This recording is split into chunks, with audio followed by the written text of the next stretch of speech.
I stood at the edge of the village, the wind picking up, tugging at my cloak.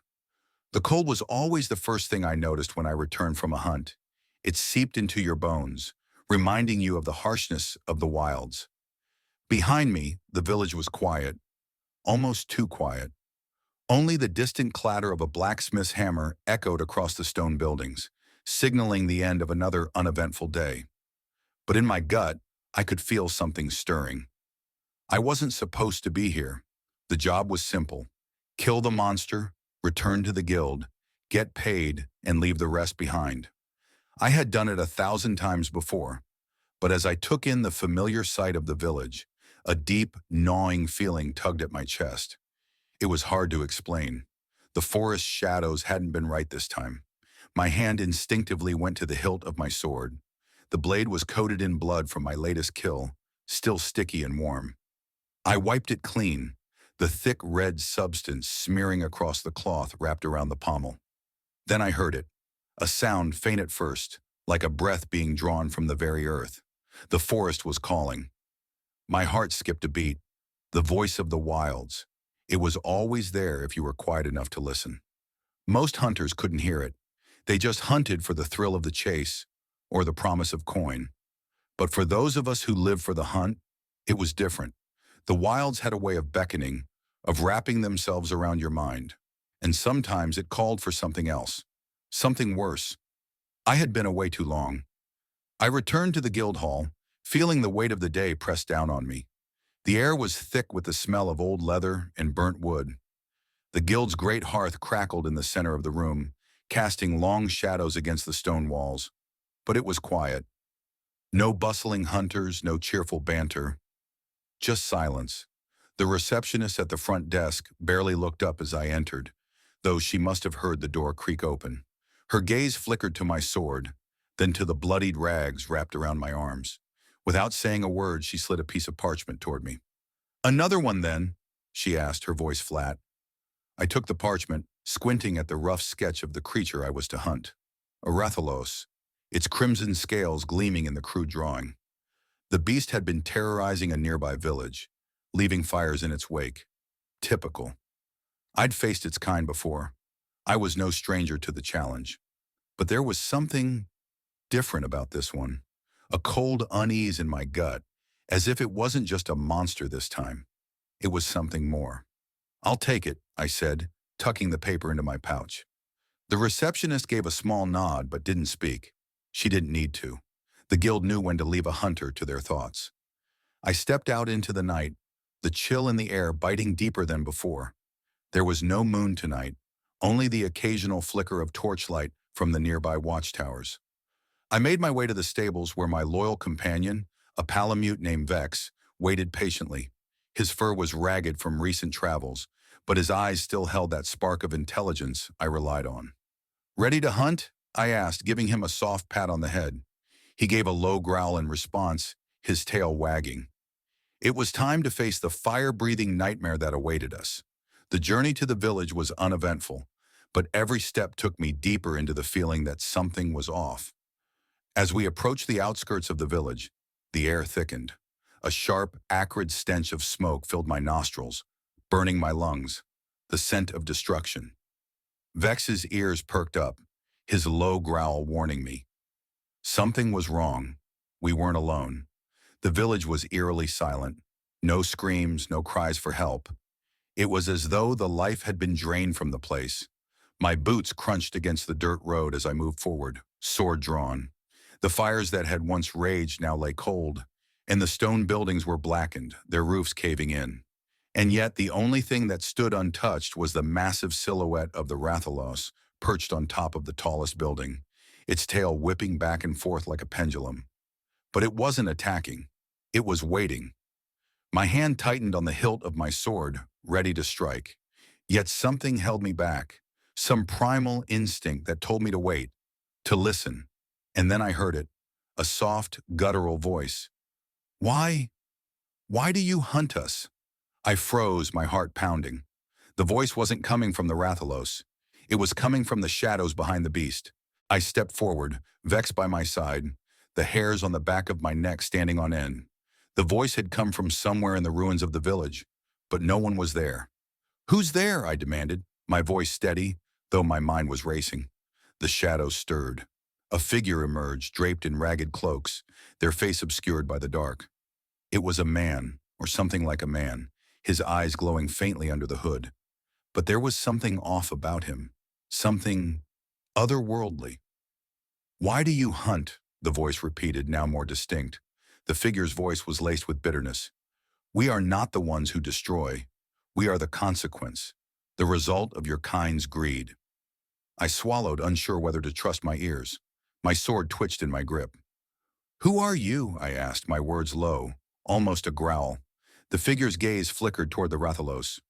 "I am the last of the true hunters," he said, voice barely a whisper. "And you are the one who will choose the fate of us all." Suddenly the Rathalos screeched, a terrible piercing sound that sent Vex into a frenzy, barking and growling. The creature's eyes locked onto mine, filled with an unnatural fire. The time for talk had ended.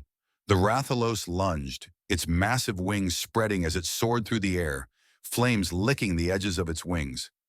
I barely had time to react. Vex darted forward, distracting the beast long enough for me to roll to the side, narrowly avoiding the scorching heat. The ground trembled beneath me as I pushed myself back onto my feet, drawing my sword once more. My pulse pounded in my ears, and I knew I had to end this. But the question lingered in my mind. Why had the creature hesitated? Why hadn't it attacked earlier? I lunged, aiming for the Rathalos's leg, but it swerved at the last moment, its tail crashing down where I had stood only moments ago. The force sent me sprawling, the air knocked from my lungs. "You will not be the one to end this." The cloaked figure's voice came from somewhere behind me. I didn't have time to look. The Rathalos was upon me once more, its massive claws swiping at the air. I dove, rolling just as its talons scraped across the dirt where I had been. The beast was fast, but I was faster. This wasn't just about the hunt anymore. There was something deeper, something darker. And I was about to find out what. The Rathalos wasn't alone. I barely had time to react as the cloaked figure's voice echoed again, a dark presence now filling the space between the roar of the beast and the sharp crack of my sword cutting through the air. "You think you control the hunt, but it controls you." My heart stuttered. The voice wasn't just a warning, it was a curse. Every word felt like it had weight, like it was pulling something from me, unraveling a part of me I didn't even know was there. My grip tightened on the hilt of my sword as I faced the Rathalos again. The beast's eyes glowed with an unnatural fire. But this time, I saw something different. Intelligence. A strange awareness in the way it moved. It wasn't just hunting me, it was studying me. I raised my sword high, ready to strike, but the ground beneath me shifted. The cloaked figure had moved, silently, faster than any man should be able to move. And now he stood directly in front of me, blocking my path. "Stop," the figure said, his voice calm, almost soothing. But his eyes, those eyes were anything but. A strange compulsion washed over me. My sword felt heavy in my hand, my body tense with confusion. Why hadn't I noticed him before? Why hadn't I seen what was right in front of me? "You don't understand," he continued, stepping closer, his form seemingly melding into the darkness around him. "This is not your fight. Not anymore." I shook my head, trying to clear the fog from my mind. My instincts told me to attack, to end this, but my body wouldn't move. It was as if the world had slowed down. The Rathalos's roar echoed around me, distant but still present, reminding me that the danger was real. "What are you talking about?" I growled, my voice a mix of anger and confusion. The figure's lips curled into a small, knowing smile. "You were chosen, you and your kind, for what you are capable of, to hunt, to kill, to bring balance. But what if I told you that you have never been the hunter? You have only ever been prey?" A chill ran down my spine. The air around us seemed to grow colder.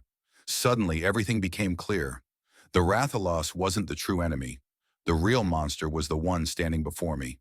My vision blurred. The world around me shifted again, the shadows pressing in until I could no longer see the village, the Rathalos, or even the figure in front of me. Everything was dark, as though I had been pulled into a place that wasn't supposed to exist. "Where am I?" I demanded, my voice trembling. "You are in the space between what is real and what is not," the figure replied, his voice distorted, echoing off the walls of this twisted place. I tried to move, but my legs were heavy, as though I was wading through thick mud. The figure stepped closer, his cloak swirling with unnatural energy. "You have been chosen, Hunter," he said, his voice now a low hiss, "to break the cycle, to hunt not just beasts, but the very force that controls the hunt itself." I shook my head. My breath came in sharp gasps. "I don't understand. You want me to fight? You?"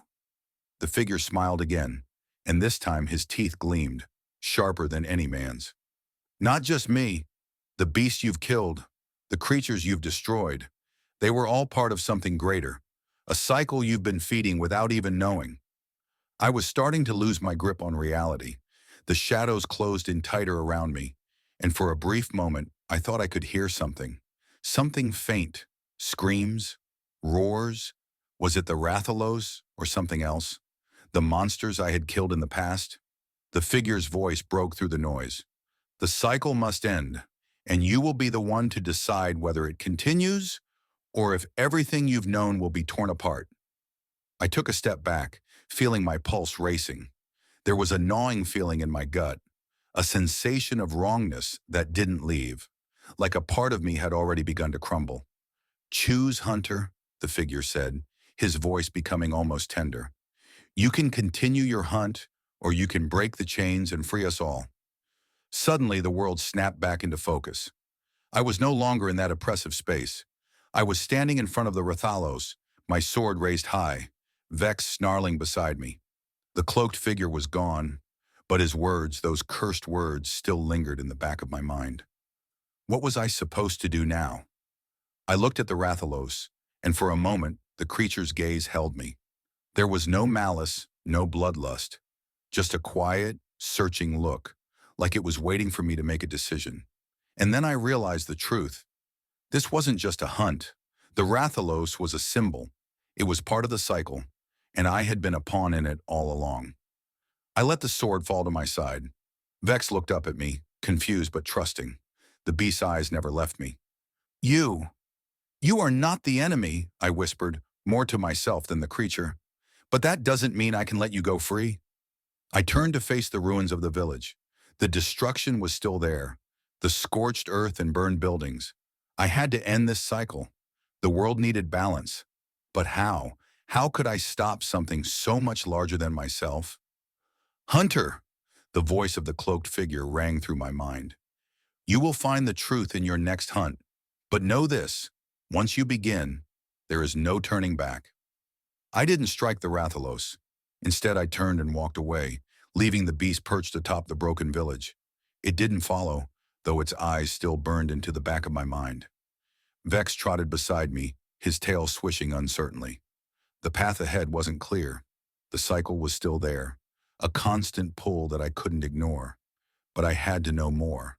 I couldn't just kill anymore, not without understanding what I was truly hunting. As I reached the edge of the village, I glanced back one last time. The Rathalos had gone, disappearing into the smoke and shadows, its wings barely a flicker in the night. The hunt was over, for now. But the real question remained. Would I choose to end the cycle, or would I walk down the same path, forever chasing after the next monster? I had made my choice.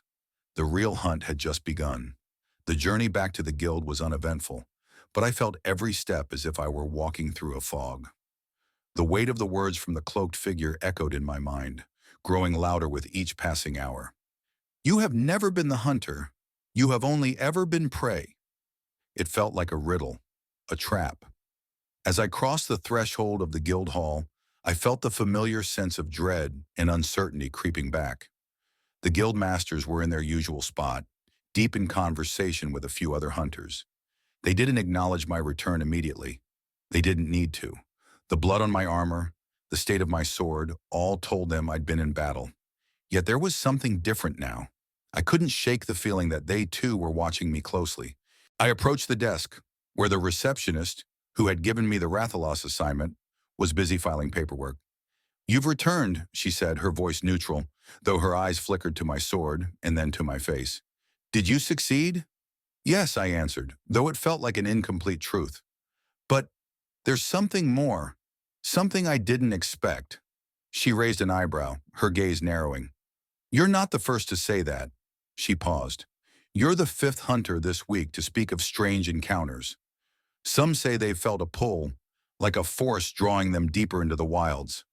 Others, others speak of a voice calling them." I froze. A voice. The same voice I had heard earlier, beckoning me from the shadows, from the depths of the forest. "What are you talking about?" I asked, my tone sharp. She glanced over her shoulder, checking that no one was within earshot, then leaned in closer. "There's talk of an ancient being, an entity that has been manipulating the hunt itself. Some say it's been here, hidden in the shadows, for centuries, and it's waking." My heart skipped a beat. Was this the same force that had spoken to me in the village? Was it the cycle the cloaked figure had mentioned? And if it was real, what did it want with me? "I need to know more," I said, my voice low, urgent. "Where do I find this entity?" The receptionist's lips curled into a small smile, one that didn't reach her eyes. "I'm afraid the path to the truth is not a simple one, but perhaps you should speak to old Rurik. He's been around long enough to remember the stories." I didn't need to ask who old Rurik was. Every hunter knew him, the old, half-crazy man who had seen more than his fair share of hunts and who spent most of his days mumbling about the things the guild didn't want to hear. But if anyone knew about ancient entities or cycles, it would be him. Rurik's hut was located at the edge of the village, far from the bustling guild hall.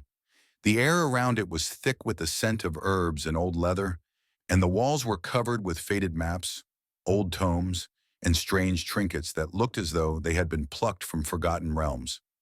I knocked once, but the door creaked open before I had the chance to do so again. Old Rurik stood in the doorway, his wild white beard tangled and his eyes sharp despite his age. He had the look of someone who had seen far too much to ever truly rest. "Ah, the young hunter returns," he rasped, stepping aside to let me in. "I knew you'd come sooner or later. There's something about you. You've got the scent of it, don't you?" "The scent of what?" I asked, trying to keep my voice steady. He grinned, though the smile was more of a grimace. "The scent of destiny, or should I say, the scent of a curse." He beckoned me inside, gesturing toward the cluttered table. "Sit. I've been waiting for you." I did as he said, wary but intrigued. "I was told you knew something about an ancient force," I said, getting straight to the point. "Something that controls the hunt. Can you tell me what it is?" Rurik's eyes gleamed with a knowing look. He leaned in, his voice dropping to a whisper. "I told you, boy, it's not just the beasts you should fear. There's an ancient force, a presence, the primal hunger that drives us all. Some call it the Beast King, others call it the Great Worm, but it doesn't care what you call it. It feeds on the hunt, the chase, and it's been feeding for centuries." I leaned in closer, hanging on every word. "How do I stop it?" "You don't," Rurik said, his grin widening into something more sinister. "You can't, not unless you make a choice that might cost you everything." Rurik's words hung in the air like a weight. I couldn't breathe, couldn't think. Everything I had known about hunting, about being a hunter, was starting to collapse around me. I had spent my life chasing beasts, believing the hunt was the ultimate goal. But now I was faced with the terrible truth that the beasts, the monsters I killed, were only pieces in a much larger game. And I had been a pawn all along. "What choice?" I asked, my voice barely a whisper. "The choice to break the cycle," Rurik said, leaning back in his chair. "But beware, boy, it's not as simple as slaying a monster. This force doesn't just exist in the wilds. It exists in you, in every hunter who has ever taken up the blade. The moment you choose, you will either become its greatest weapon or its greatest enemy." My thoughts were racing. What did it mean to be a weapon against something like that? Could I even fight it? Was I already too far gone? Suddenly a chill ran through me, sharp and sudden. My skin prickled, and my instincts screamed that something was wrong. I stood abruptly, my hand reaching for my sword, But before I could unsheath it, I heard it, a low rumbling growl from the shadows. Before I could react, the ground beneath the hut trembled. Rurik's eyes went wide, but he didn't move. He didn't even flinch. It was as though he had been expecting this. I barely had time to register the faint shimmer in the air before the door burst open with a violent force, sending splinters flying. A massive figure filled the doorway, its eyes glowing with that same eerie fire I had seen in the Rathalos. But this time, it wasn't just one monster. There were others behind it. More. The beasts were coming. Not just one, but a swarm of them. More than I could count. They were all drawn to this place, to me, and to the choice that I had yet to make. "Rurik," I whispered, my heart racing. "What the hell is this?" The old man chuckled darkly, his eyes filled with an unreadable emotion. "You've awakened them, boy, and now you must face them." Suddenly I understood. This wasn't just about breaking the cycle. The cycle was breaking me. The ground shook violently as the beasts outside the hut let out deafening roars. I instinctively drew my sword, my hands trembling. The weight of it never felt so real, so necessary. This wasn't just another hunt. It was the beginning of something much bigger. Rurik didn't move. He sat in his chair, watching the chaos unfold with an unsettling calmness, as though he knew exactly what was coming. I wanted to scream at him, demand answers, but there was no time. The creatures outside weren't waiting for us to have a conversation.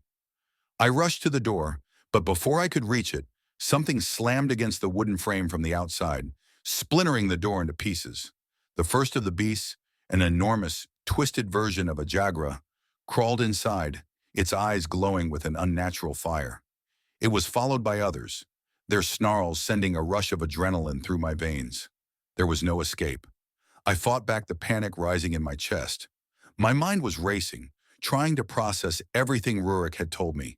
The Beast King, the Great Worm. It's not just about the monsters, it's about the hunt itself. My body surged with instinct. I couldn't think about this too much. I had to fight. But as I stood there ready to face the oncoming wave, Rurik's voice cut through the tension. "You've awakened them, boy," he repeated, his voice echoing in the silence between roars. "The beasts are drawn to the hunt, and now they're here to claim what's theirs. But it's not just about you. They want you because of what you can become." I turned to him, my confusion deepening. "What do you mean?" "The cycle is broken, but the force behind it, the one that controls the hunt, it's alive.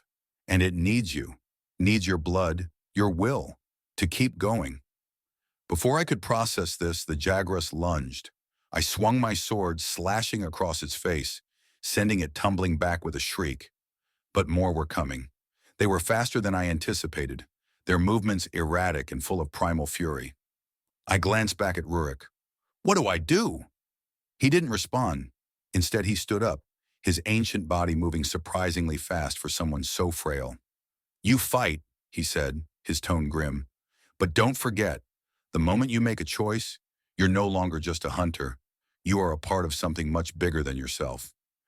The words rang in my ears as I faced the oncoming tide of monsters. There was no time for doubt. My heart pounded in my chest as I dove into the fray. The fight was brutal. The Jagra were relentless. But they weren't the only monsters that had arrived. Among them were more familiar creatures. Toby Kadachi, Rathian, and even a terrifying elder dragon I couldn't recognize at first. Their scales gleamed like molten metal, and their eyes burned with a hatred that felt personal.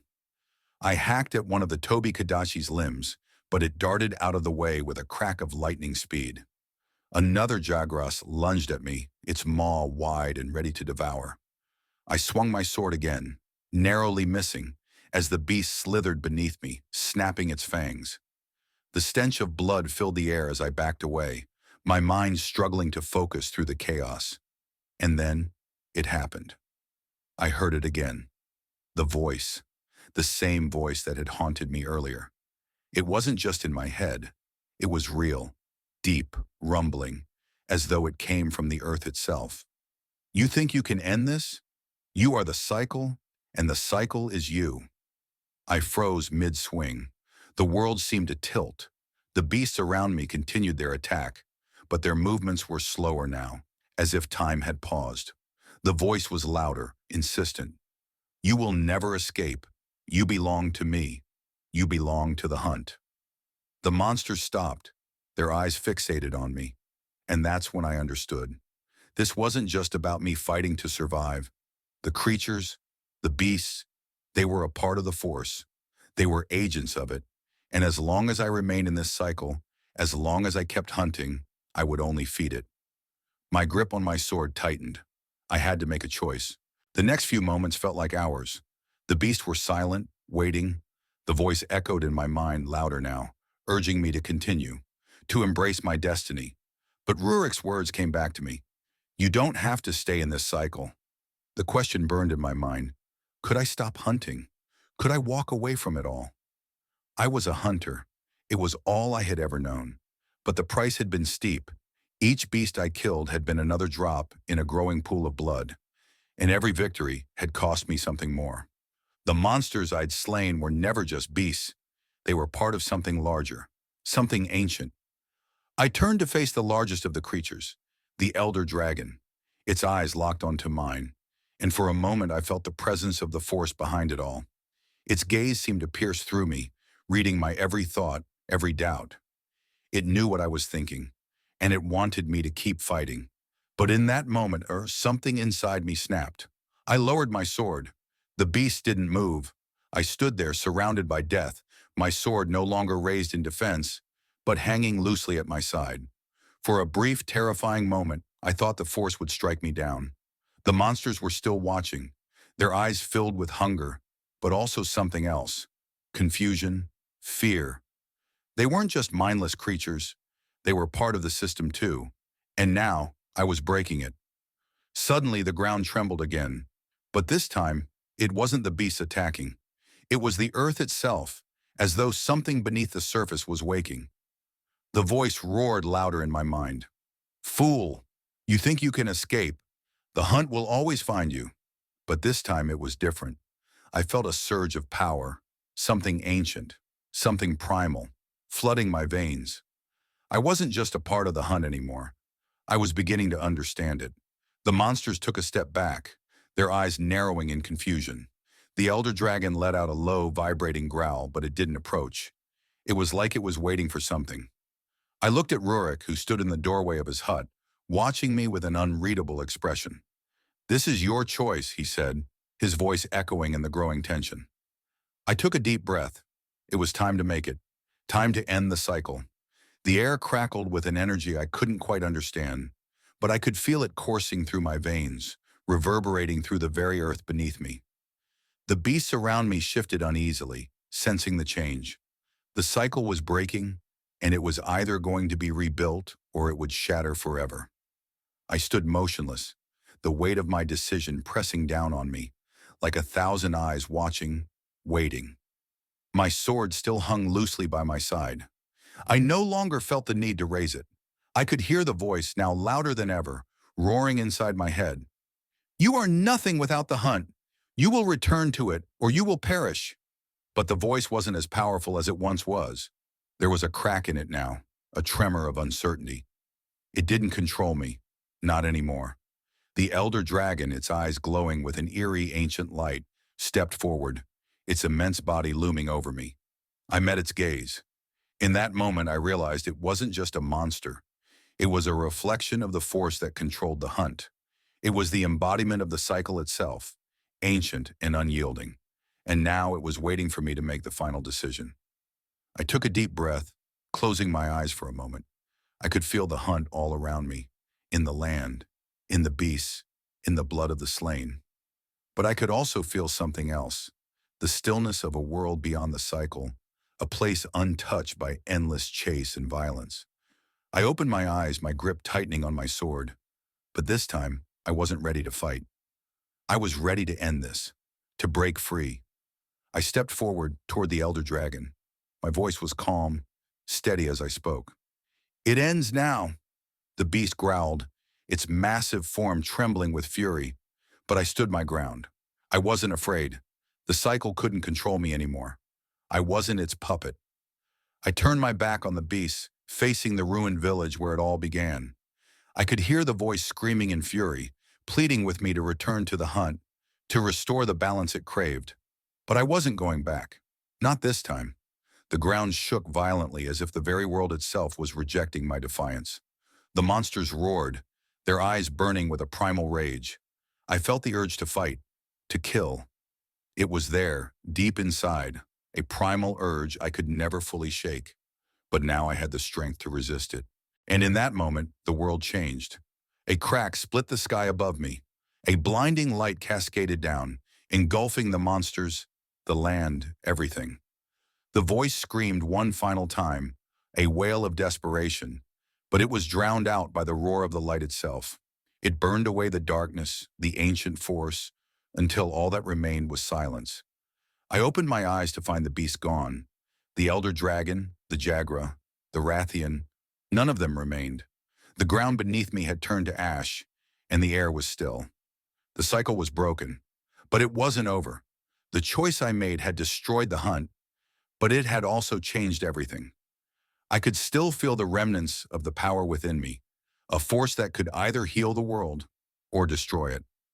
I turned to Rurik, who had watched from the doorway of his hut. His eyes were tired, but there was something else there too. Relief. For the first time since I met him, I saw the weight lift from his shoulders. "You did it," he said, his voice hoarse, almost surprised. "You broke it." I nodded slowly. I didn't want to be a part of it anymore. I couldn't keep feeding the cycle. Rurik stepped forward, his old eyes filled with a strange mixture of pride and sorrow. "You've done what many before you couldn't. But be warned, you've ended the hunt, but the world is not the same now. The balance? It's fragile." "I know," I said quietly. But the hunt was never the balance. It was the trap. As the light of the dying sun bathed the world in a warm glow, I felt the weight of the future settle on my shoulders. There would be challenges ahead, a new kind of struggle. But for the first time in my life, I wasn't chasing a hunt. I was free. The world had changed, and now it was up to me to decide what came next. The silence lingered long after the beast disappeared, and I walked through the village, the remnants of the destruction scattered in my wake. I didn't know what I would find next or where the path would lead me, but I had one certainty now. The hunt was over. Rurik disappeared into the shadows, a figure of the past, his part in this story complete.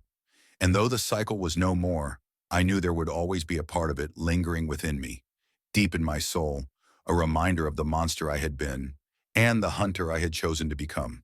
And so, I walked. A hunter no longer, but a wanderer in a world forever changed. The end of the hunt was not the end of the journey. It was only the beginning.